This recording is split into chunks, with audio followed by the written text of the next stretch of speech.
Esta es una gran oportunidad para Europea Televisión. Contamos hoy con la presencia del ilustre hispanista, el profesor Stanley Payne, que ha venido a la Universidad Europea a pronunciar una conferencia en torno a la situación del momento histórico que vive nuestro país, a presentar también su última publicación. Stanley Payne ha tenido la amabilidad de venir a Europea Televisión a compartir con nosotros parte de lo que también ha compartido con los estudiantes previamente. Profesor, es un honor. Muchas gracias por su presencia. Es un placer.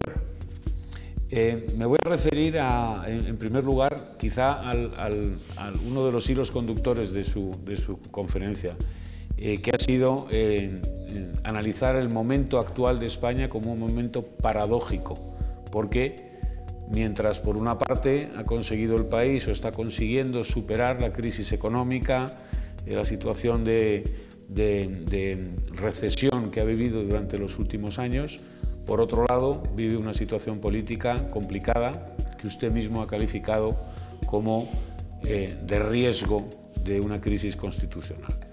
¿Es así como ve en este momento nuestro país? Exactamente, esos realmente son los términos de la situación de la España actual.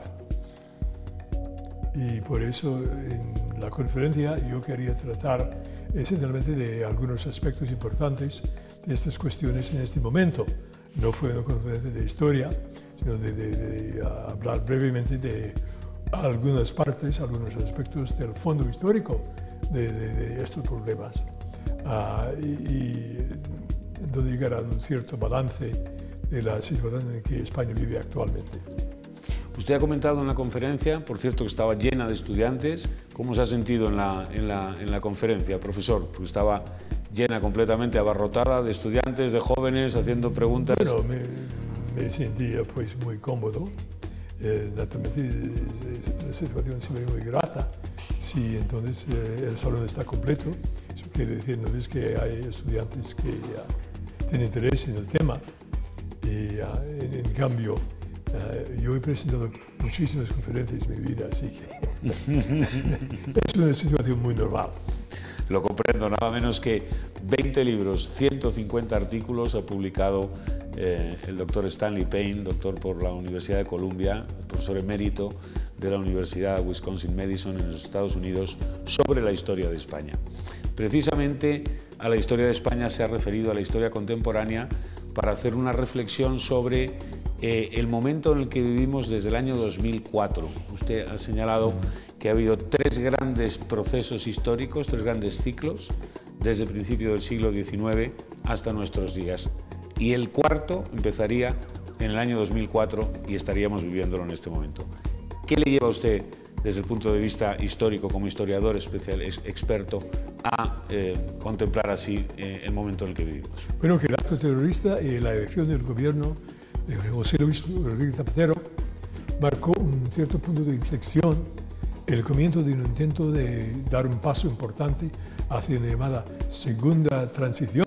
No fue exactamente el lenguaje utilizado por Zapatero, pero se ve que este nuevo ciclo ha nacido bajo el signo de la deconstrucción política de España y luego también de la deconstrucción económica con los efectos de la gran recesión.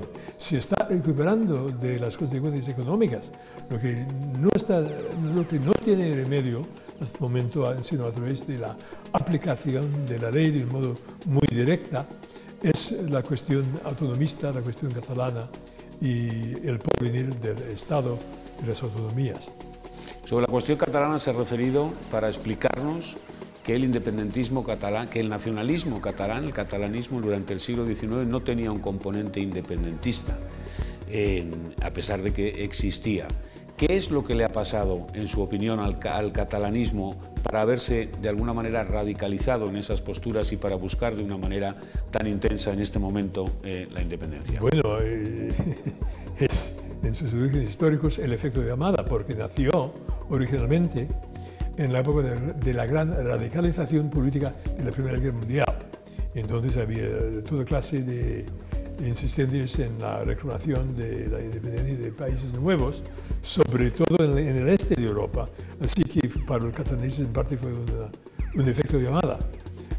Entonces ha sido alentado por el proceso del Estado de las autonomías y la posibilidad de haber, estando realmente por décadas violando las leyes y creando una situación en términos políticos más y más radical, que finalmente, después de haber tenido tanto éxito en saliéndose con la suya, los catalanes han querido dar el paso final, que es el puro independentismo. Nosotros hemos visto en ciertos sectores de la sociedad, quiero decirlo, la sociedad española está de alguna manera interpretando con cierto esperpento la figura del último presidente Puigdemont, en este momento fugado en Bruselas. Desde el punto de vista histórico, ¿usted cree que ha habido algo equiparable al fenómeno Puigdemont en términos de liderazgo, por parte del catalanismo?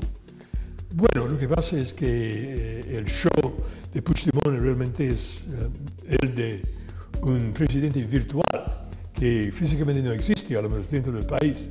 Esto es muy típico del siglo XXI y en ese sentido no tiene precedentes históricos, pero claro, en cuanto a precedentes más radicales, los intentos del Estat catalán original, como se llamaba, el grupo independentista, de formar su propio Estado con un atentado terrorista durante el régimen de Primo de Rivera y la rebelión de los catalanes bajo Companys en el año 34. Así que ha habido entonces otras salidas radicales, pero lo que pasa actualmente es un acontecimiento especial del siglo XXI.